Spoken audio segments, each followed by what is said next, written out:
Our first day of school is just a few days away. We start the new school year on Monday, and I cannot believe that we are getting ready for year 5 of homeschooling. I am physically ready. I've got all the curriculum, the school supplies, the homeschool room. Well, it was clean. It's not clean right now, but it'll be clean before Monday. But I feel like I'm not mentally and emotionally prepared for a new school year. So I figured while I'm going to get myself ready and get in the right headspace to start a new school year, let's talk about what the first day of homeschool looks like and what our first week of homeschooling looks like. In case you're new here, hi, I'm Chelsea, a former teacher, now homeschool mom. I'm going into our 5th year of homeschooling. I cannot believe it. We are an eclectic homeschool family, so we do a lot of different things around here. So you might find some things that you relate to. You might find things that you absolutely do not want to do in your homeschool, and that's okay. We like to talk about all things homeschooling around here, so we'd love for you to join the conversation. So make sure you like and subscribe so you don't miss any of our videos. But let's chat about the first day of school first. So one of the things I feel like homeschoolers can miss out on is that fun and excitement of back to school season. It's so fun to go shopping for new clothes, get new school supplies, meet the teacher, open houses, all those things. We don't have any of that in homeschooling because they already know their teacher, they already know their classmates if they have siblings, and they already know where they're doing school. So what makes the first day of school fun and exciting for your family and for your kids? The beauty is you get to decide that. And so I'm going to tell you what our first day looks like. So one of the things that I do every year is we do a back to school breakfast. And listen, let me just tell you right off the bat, I do not cook. I'm a terrible cook. My kids don't want to eat my food. So our first day of school breakfast is Dunkin' Donuts delivered by Dad, which is exciting for my kids because my husband is gone off to work before they even wake up. So on the first day of school, Dad gets to sit down and have breakfast with them. Donuts, sugary sweetness, goodness, all the things that I don't typically let them have, but it's the first day. So let's have a little fun with it. And then I also always do first day of school t-shirts. So I get them their grade level t-shirts. So this year it's 3rd and 4th grade. Typically, I let them pick the design, but this year, I'm going to be honest, I forgot. Normally, I do it way in advance, so I'm ordering the shirts off Etsy in June. And this year, I forgot until 2 days ago, so I had to go the Amazon route. I got what they had on Amazon, and they are super cute. The kids will get to see them the first day of school, be fun and exciting. But that's just something that makes it fun for them of, hey, it is the first day of school. This is like your school uniform that you only ever wear the first day. And then because it's exciting to me too, it's also my first day, I get myself a new teaching t-shirt. So we'll also do first day of school pictures in our new school shirts. And then not just with our family, but we also go over to my in-laws because we used to live right next door to them when we first started homeschooling. So that's something we started, and now I don't want that to end. So I always take the kids over to their grandparents to do first day of school pictures with their grandparents. And since we're already over at our property, we might as well end the day with a pool day. So that is also how our first day of school ends. Starts with breakfast with Dad and donuts, ends with a pool day with the grandparents. And then I also typically, I didn't this year, and I'm still debating about if I'm going to do it or what I'm going to do. I usually like to get them some kind of craft to do as well. So last year I got my daughter a bracelet making kit, and I got my son a DIY rocket that you build. And so it gives them something fun, a little craft to do while we start our first read aloud of the year. To be honest, my kids are in a crafty phase right now, and so they've already got their own things that they are crafting and working on.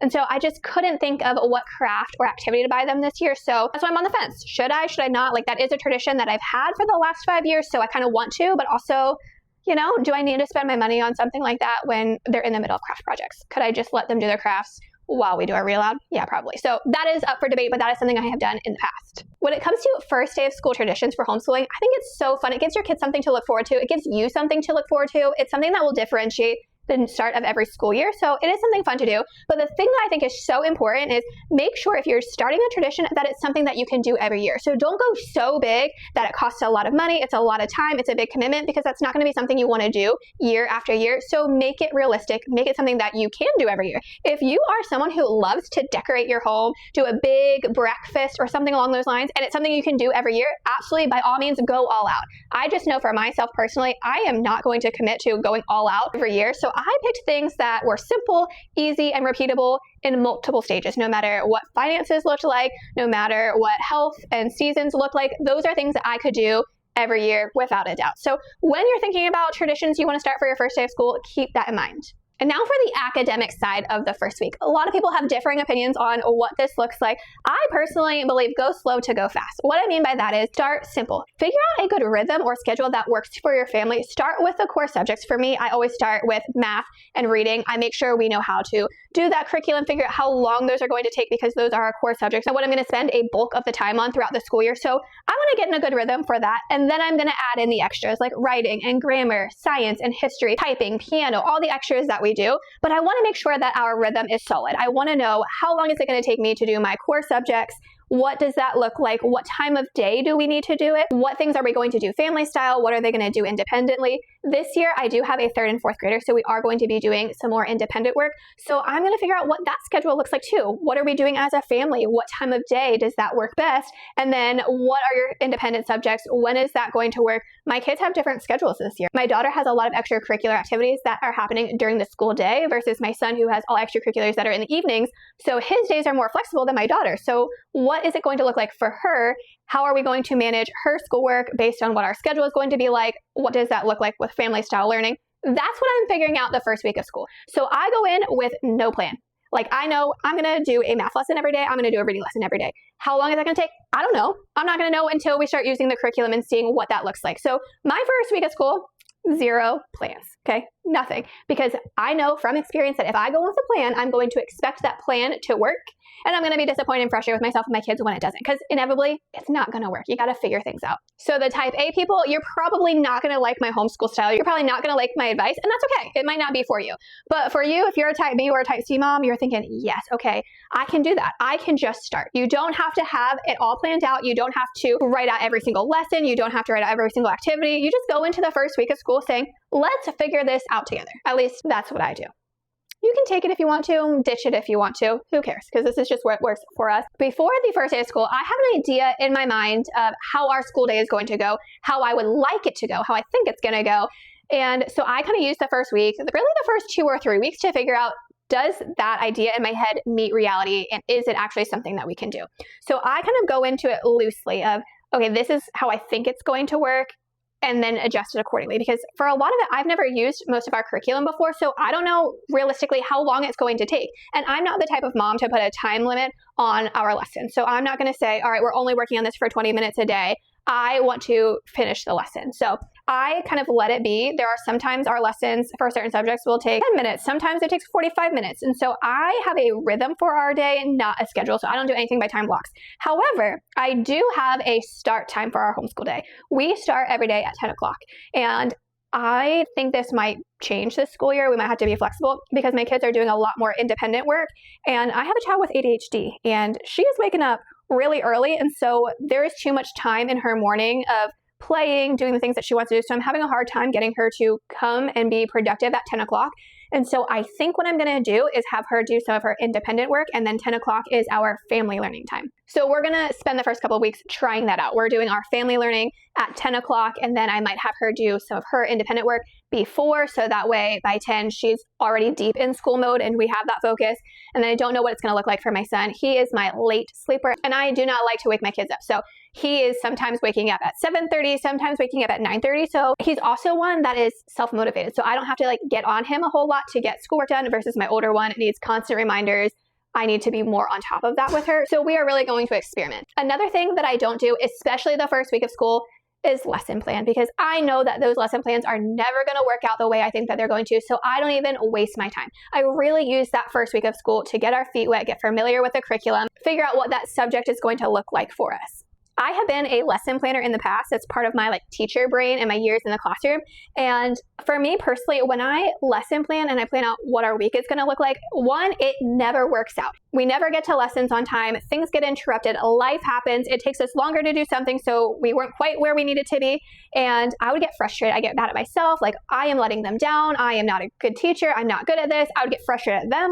Why can't you just get this? We should be here by now and we're not. And so I just got rid of it. I got it off the table. I'm not lesson planning, especially the first couple of weeks. I'm just going to figure out what is going to work for us, because every new year it looks totally different. Something that I do personally that you also might want to think about in your own homeschool is starting your school year when your extracurriculars start. For us, we do farm school every year and it starts on Wednesday. And so that's why I'm starting my school year on Monday, because I personally don't want to get in a good rhythm and routine and then try to add in a co-op, especially if it's one that you're doing all year. I just want to start with it so I can figure out how it's all going to work together with the extracurriculars. So our co-op is a nature co-op. It's outdoors. It's 4 hours. It's a drop-off program. I love it. It is one of the backbones of our homeschool. It's something we do every year. We've done all 5 years.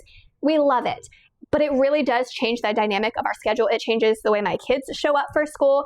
So I always have to start our first day with that, because I have tried to start our homeschool earlier and then add that in, and it just throws the whole thing off. And quite honestly, it's a lot of work on me. It's a lot of work on the kids. And so to make life easy, I just start them both at the same time. So if you are doing an extracurricular or a co-op that is going to be all year long, I highly recommend you start them at the same time, so that way you can get a real feel of what your schedule is actually going to look like. So yeah, that is our first day of school and our first week of school. Is it helpful for you? I don't know, because like I said, every homeschool and every family, every situation is so different. And I am very much a less is more, go slow to go fast kind of person. I want to make sure I get a good rhythm with those core subjects, math and reading, add in the rest as we go. I'm starting my school year with my extracurriculars, so that way I'm getting a realistic idea of what our routine and our rhythm is going to be like for the school year. And I am lowering my expectations for myself. I'm not lesson planning. I'm not prepping. I'm really not even looking ahead in my curriculum. I am looking at day one, what are we going to do? Day two, what's next? And every day I come up with a plan for the next day, because that is just what works for us and our family, and years of trial and error. If you are starting your first year of homeschooling, you do not have to have it all figured out on day one. In fact, you're not going to have it all figured out on day one, and that's okay. There is lots of time for you to figure it out. First day is not it. You can spend your first week trying things out, your first month trying it out. You can change your mind every other day until you figure out what rhythm schedule works for you. It's okay. What really matters is that you are sticking to your family values, why you chose to homeschool, and figuring out a rhythm and a system that works for your family. So if you resonate with some of the things that I shared and the ways that I do it, I would love for you to tell me in the comments, what have you been doing? What works for you? What are you doing that's similar or maybe totally different from me? And then if you are encouraged by this, or you want to know what our homeschooling looks like throughout the year, we'd love for you to subscribe so you never miss out. We will be sharing all things homeschooling, tips, tricks, lesson ideas, all of that, curriculum updates. If you haven't already, I did share my 3rd and 4th grade curriculum picks for next school year, so you can see what I'm using and what I'm trying to get in a rhythm and routine with. And I will continue to share what our real life homeschool looks like. Also, every Sunday, my husband Logan and I will be doing a homeschool after hours. We will chat all things family, marriage, running businesses. We just shared a video about why we chose to homeschool, so make sure you check that out. We are so happy you're here and can't wait to share all things homeschooling with you.